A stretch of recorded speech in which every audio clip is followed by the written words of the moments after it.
Hello everyone and welcome back to the channel, Say What's Real TV. This review is for Tyler Perry's Sistas, Season 6, Episode 20, The Last Laugh.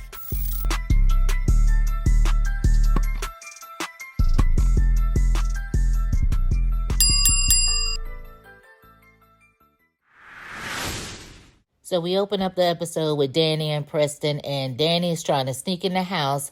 To her surprise, Preston is sitting wide awake, waiting on her to get in there. So he tries to make small talk, and he's asking her how her day was. Did anything interesting happen? So Preston wants to talk about what happened at the airport. Of course, Danny is deflecting. She wants to go lay down. She wants to go take a shower, anything but talk about that situation.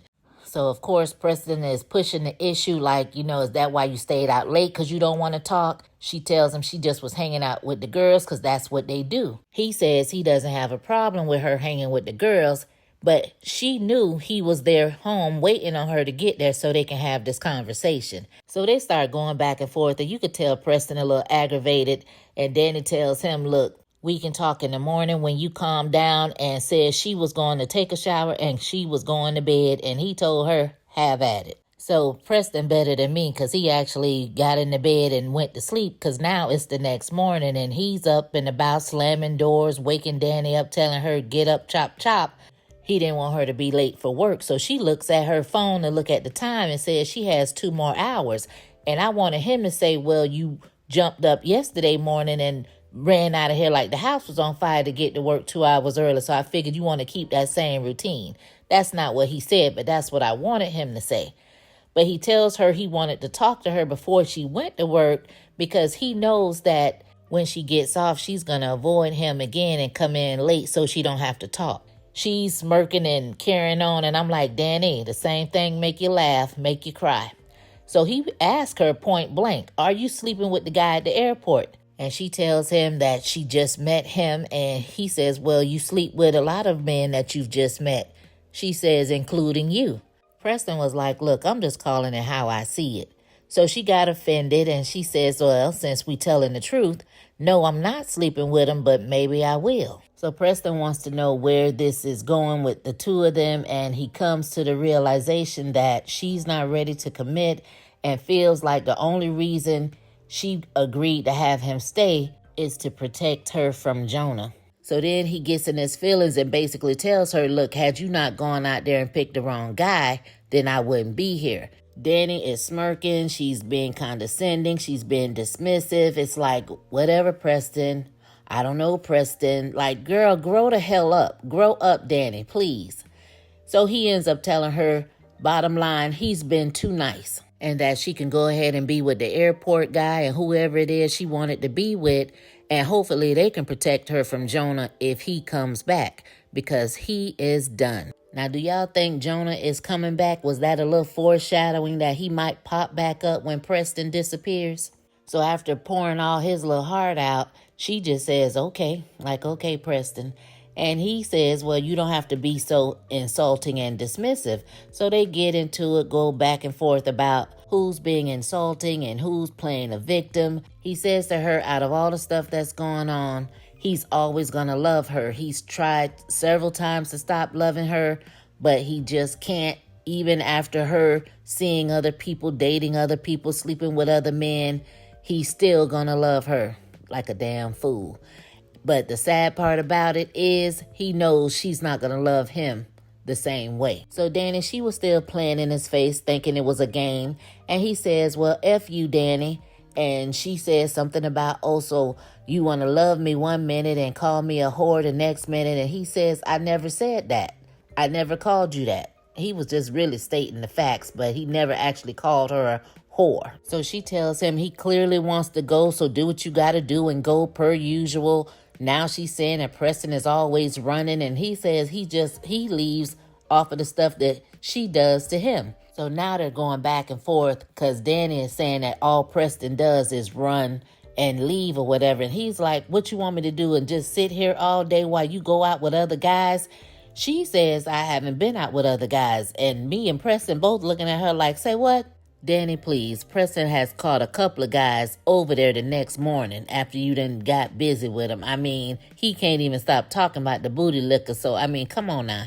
And then not only that, after your first attack with Jonah, you slept with Q, and Preston called you the next morning to try to have coffee because you had just called him back down to come see you, and you brushed him off because Q was in the bathroom. Like, girl. And now you frolicking all over the city with Tony. Granted, you have not slept with him yet, but hell, you might as well have. I mean, you done left Preston in the house for 2 or 3 days straight. But anyway, Preston tells her, look, you never wanted me anyway. I was just convenient. And she says, if that's what you want to tell yourself, he says, whatever. And he actually walks out and leaves. Do you guys think it is finally over? Will he put his foot down and stand on business and stick to it this time? So Zach and Fatima, they get over there to Heather's house. And of course, Cheryl, she's outside in her robe waiting on them. So Zach is like, well, what happened? What did they say? And she keeps telling them, I don't know. Didn't I tell you I didn't know? And I'm like, girl, well, what you called them for? But she says, I do know that they're upstairs in that apartment. So they thank her for even calling and they take off towards the apartment. So when we get up there, we see Heather being worked on by the paramedics. Look like he's wrapping her arm up and you do see blood. And Zach, he's like, Michael, are you all right? I'm not sure why Zach didn't go to Michael's room to make sure Michael was actually in the room. I mean, that made absolutely no sense at all. Heather, she's yelling for them to get out of her apartment. What are you guys doing here? They tell her they just came there to check on Michael. And what is going on in here? She says that he's fine and they need to leave her apartment. And she says she just got cut by some glass and they pan the camera to some little random guy on the wall smoking a cigarette. He's looking at Zach, Zach looking at him, and both of them looking like, I wish you would. So Heather, she keeps telling them to leave her apartment. So Fatima asks her, can they have a conversation? And Heather tells her, no, I don't have nothing to say to you. And Fatima says, well, I'm trying to be nice. She says, what, you gonna hit me again? You gonna beat me up? All of that. And then she yells out to Michael, oh, she's a mean bee. Yeah, she hit your mama. I'm like, what is really going on? So then she keeps telling them to get out. And Zach is like, well, don't use that language around him. And she said, well, if you do what I asked you to do and get out my house, you wouldn't have to listen to it. And so Fatima finally says, Zach, let's just leave. I mean, all y'all had to do is go make sure he was all right and then leave. The girl telling you to get out her house. So standing there is making it worse. So Zach, he looks at the cigarette smoker and the cigarette smoker still looking at him like, what you gonna do? Zach says he can't leave Michael in there. Heather's still over there yelling, leave, leave, leave.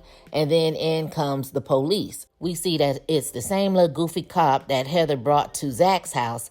He comes in and he's like, we got a call that there was a domestic disturbance up in here. Who lives here? Fatima says, it ain't us because we don't live here. Fatima lets it be known that it's Heather and she says she's fine. So he asks her what happened to her arm and she looks over to the cigarette smoker looking all crazy and says that she got cut by some glass. So he repeats again that we got a call about a dispute. So Benita Petrell / Sheridan made her way to the doorway and Heather was like, I know that nosy bee in the doorway called you. I see you peeping, bee. And bye, nosy bee. Get out my doorway. Cheryl shoots her a bird and walks off. So Heather, she continues to tell them to get out her house. And the cop says to Zach, are you the father? And Zach like, yeah, we already talked about that.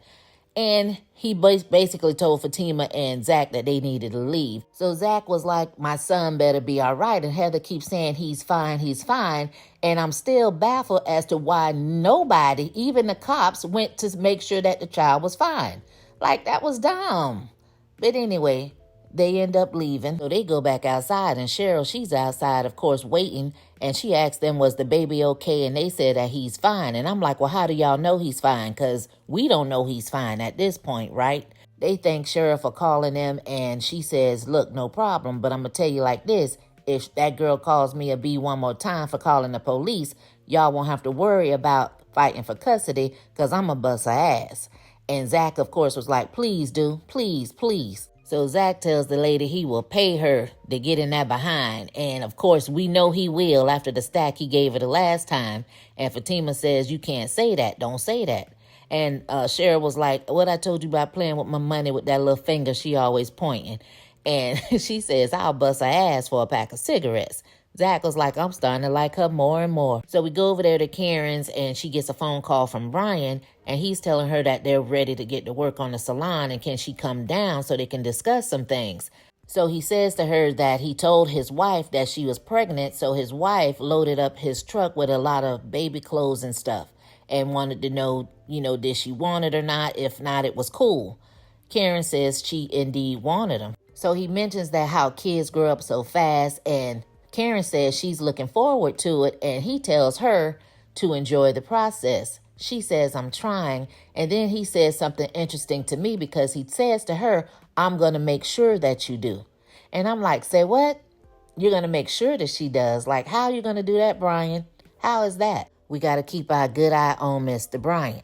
So she tells them she's on her way. She's down the street. So they end up hanging up. So then Karen, she calls Fatima's phone. So Fatima is taken aback and looking at the phone like, why the hell are you calling me? So of course she's on go, ready to pop off, thinking Karen is on some BS.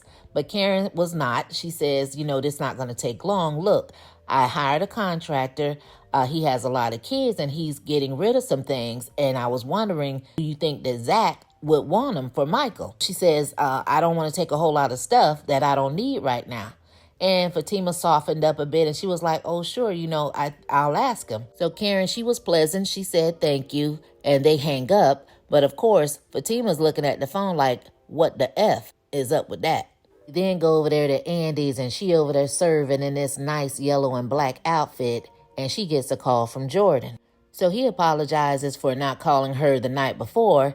And she's asking about Penelope and they get to talking about her and how she's not doing well and how it's not good for the baby, but now at least she knows the truth. So I'm trying to figure out, does Jordan actually plan on pursuing a relationship with Andy knowing that this can hurt Penelope's feelings? I'm confused at that. So Andy asked him, did he know Gary well? And he says, well, we were getting to know him. So if she has been with Gary for 3 years, how were you getting to know him? Shouldn't you kind of be calling him brother at this point? But they did try to make it a point to let us know that Gary was rarely around because he was always, quote unquote, working. But I guess. So Andy tells Jordan to let Penelope know that she's very sorry for what happened. And he tells her that Penelope wants to have a conversation because she has a lot of questions. And I'm trying to figure out, what else do you need to know? Everything is laid out on the table, so it is what it is.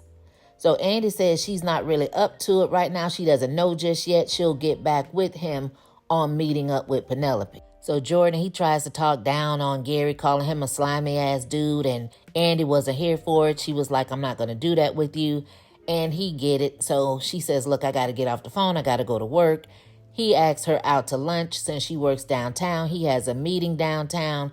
And she says, look, I got to check my calendar. I'll get back with you on that too. So he apologizes for what went down the night before. And I'm like, so you do want to talk to Andy? And it's basically like, forget how Penelope feels. And I'm like, why are you apologizing like you had something to do with it? This is all on Gary. Like, I think after dealing with the likes of a Robin or a Gary, because they have like stronger personalities and they could kind of put her in her place a little bit, Jordan comes off a little like her version of Preston for me. He doesn't really give her that challenge. He seems like the little puppy dog that's going to run behind her. It's like whatever you say, whatever you want type person. And that's not really, I don't think that's really going to work for Andy. So Karen, she walks in and she's like, well, who was that on the phone? And she tells her that it was Jordan and that he called to check in on her. So Andy asks her what she was doing there. She tells her that she was checking in on her as well. And she says, well, I'm hurt. I'm like, girl, you are no more bit hurt, child. So they start talking about Gary and how he lied and she feels like she was blind to the fact of him lying. And I'm like, girl, nobody's going, because you knew from the start that this man, what he was capable of. So all this little conversation here about, oh, how he this and he that. Yeah, he was those things. But hey, you were privy to what was going on. You thought your shit didn't stink. So it is what it is. So she makes it known that she's still in love with Gary because you can't just turn it on and off like that. And She tells Karen, look, you of all people should know that. So Andy says she doesn't want to talk to Gary. She blocked his number. She's proud of herself for doing that. And Karen lets it be known that they will be all right. So Andy, she's trying to get to work, and Karen was like, I talked to the contractor and he's kind of ready for the repairs. And Andy remembered, okay, good, I forgot. And she goes to get the check out and says that she actually got an email with the estimate, so that way they wouldn't have to tell us out loud the total amount that Brian is charging her. So Karen told her she'll get the money back to her as soon as she can, and Andy was like, well, I know you're not like Danny. So now Danny over there catching stray bullets because she can't pay nobody back their money. But, she was like, I know you'll pay it back, and Karen says that she just finished paying up her old balance. So they kind of wrap that part up. So we go over there to Danny's house, and Sabrina, she comes in, and the two of them get to talking about Preston.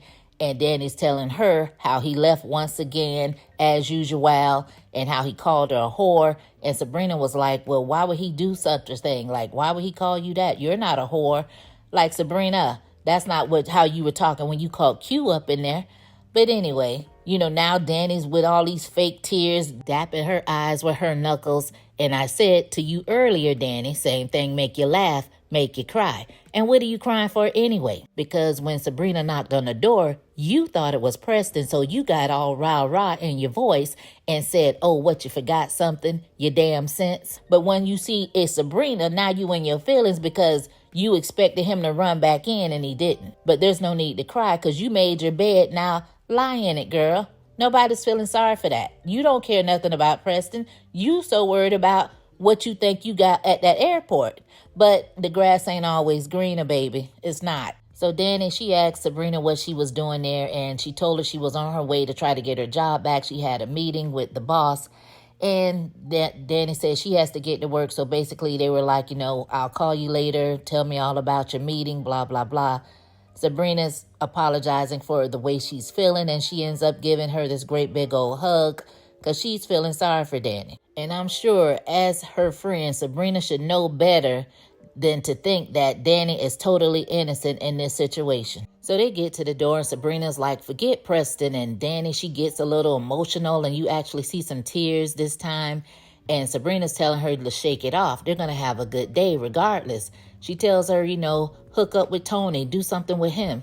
And she agreed to that. And then Danny asked her about Rich. And Sabrina says that he's been calling her several times and that they're going to go out for lunch. Danny told her that she loved that for her. And Sabrina says she should do the same and be with Tony, somebody that's going to listen to her. And I'm like, Preston does listen to Danny. Danny doesn't listen to Preston. And I don't know why they made it a point to show us how Danny was locking her door or to make sure that she locked her door, because we still never found out how Jonah got in her apartment the last time. So we go over there to Zach and Fatima's, and Zach has cooked breakfast. He's sitting there. He can't eat. He can't sleep because he's worried about Michael.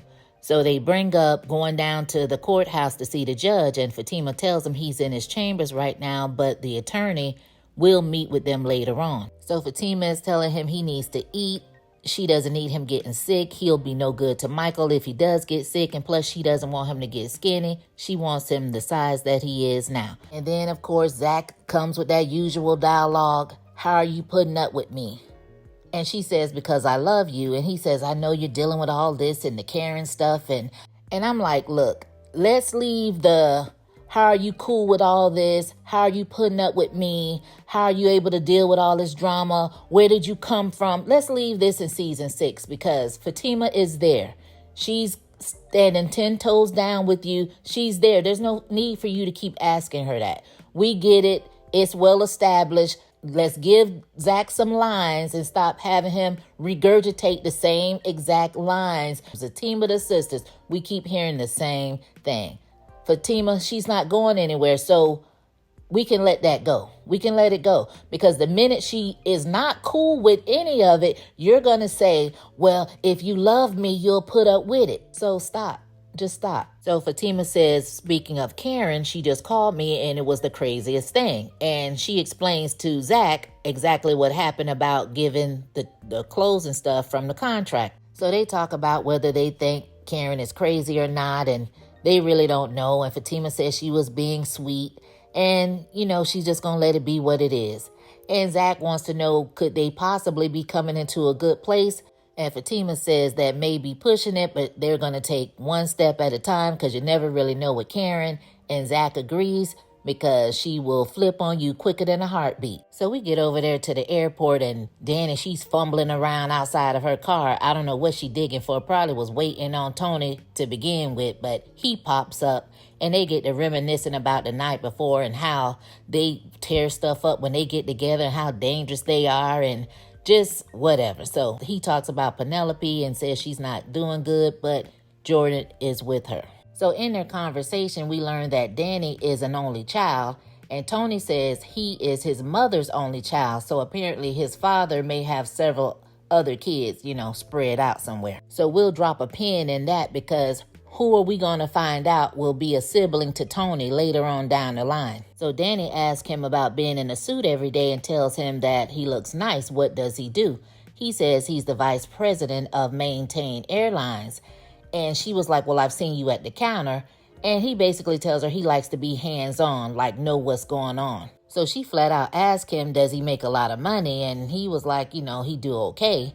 And she wants to know why does he drive the little black van? And basically tells him she doesn't like it. He says he can't get rid of it because it belonged to his dad and he doesn't want to part ways with it, and says that his dad passed away. He tells her that he does have 2 other cars, but he likes driving the van because it reminds him of his dad. Tony, he's trying to hurry up and get in there, and then he makes a joke about Preston. Danny says she's not going to talk about Preston with him. And he was like, okay, fine, I get it, but let's get to work. So we get over there to the salon, and Brian, he's on the phone, and Karen, she pulls up. So he hurries up and get off the phone. So she gets out and they start talking, and he shows her some rendering that one of his students did for him, and he wanted her to look at it. And she was like, one of your students. So now he also coaches football after school. He has 7 kids, a wife. He's a contractor full time, apparently, and he coaches kids after school. So basically Karen says, how do you have time for all of that? And then he remembers he has the stuff in the truck that the wife allegedly put together for him to give to Karen. So he gives her that. So they start talking about kids, and he tells her she's entering the best time of her life. If he can have 50 more kids, he would. And he wanted to know, does she plan on having any more? And she says she's basically just worried about getting through this one first. So it seems to me that Brian is looking for somebody that can give him a child or kids, because that's all he keeps talking about with Karen. And with his wife, all of the kids that they have in the house are adopted, either from the sister or maybe an agency or something. So it seems like he wants a child of his own. I'm not sure what's going on with that. So they get back to her looking at this rendering the student did. So Karen is telling him, look, I can't afford whatever this is. And he says, no, it's the same price that you're paying in rent because you're leasing, right? So apparently he knows her current landlord calls him an asshole and how he always wants his rent on time but don't want to fix anything. And she agrees with all of that. He says this building is something that he built, and the owner ran into some trouble, and he thought maybe she can buy it and just put her salon in that. And there would be no extra cost than what she's already paying now. So Karen, she kind of questions, how does he know how much she pays for rent? And he says, like I said, the landlord is an asshole. And I'm like, who is the landlord? So Karen was like, well, where's the location? He says, it's not too far from here. Do you want to go check it out? She's like, sure. So he's like, go ahead, get in the truck. I'll take you. She was like, no, I'll meet you there. So he comes with the whole, oh, you don't trust me or something. And Karen, she's very hesitant. She's like, well, what is your wife going to think of some strange woman in the car with you? So he says, trust me, my wife is not worried about me at all. So me and Karen were both like, what do you mean by that? And he says that she just knows that I'll never cheat on her. And Karen's like, well, okay, then that's good. And I'm like, I got my good eye on you, Brian. Like, either this lady is sitting up in the bedroom like Norman Bates' mama and already dead to the bed, or she's just boo-boo the fool. So he gets back to giving her that ride. She's still a little hesitant about it, but she agrees. So they put the little clothes in Karen's car, and we see Karen getting in this man's truck. So in the last scene of this episode, Tamara and Hayden are coming out the house. He's getting ready to go to work, and up the sidewalk, it comes Gary. And Hayden is like, what are you doing here? It's early. he tells him he needs to talk to him, and Hayden has to check him like, you don't see her? You're not going to say nothing to Tamara? He says, hey, Tamara. So she calls him out like, damn, that was dry. Hayden tell her, don't worry about it. He's just bitter as hell. So they do their kissy stuff, and she goes back in the house. So Hayden says, why are you here? You can't be showing up to my house unannounced and disrespecting my woman like that. So Gary says, you want to know what's disrespectful? So he hands him this manila folder, and he tells him, take a look. So Hayden, he gets it. He opens it up. Gary tells him to read it. Look, that's from my PI. Tamara is a plant. Fatima set you up, and she works for Madam. So Hayden was like, oh, they've been playing me all this time. So Hayden, he can't believe it, but he makes sure he says that he's going to destroy Fatima. And the episode ends there.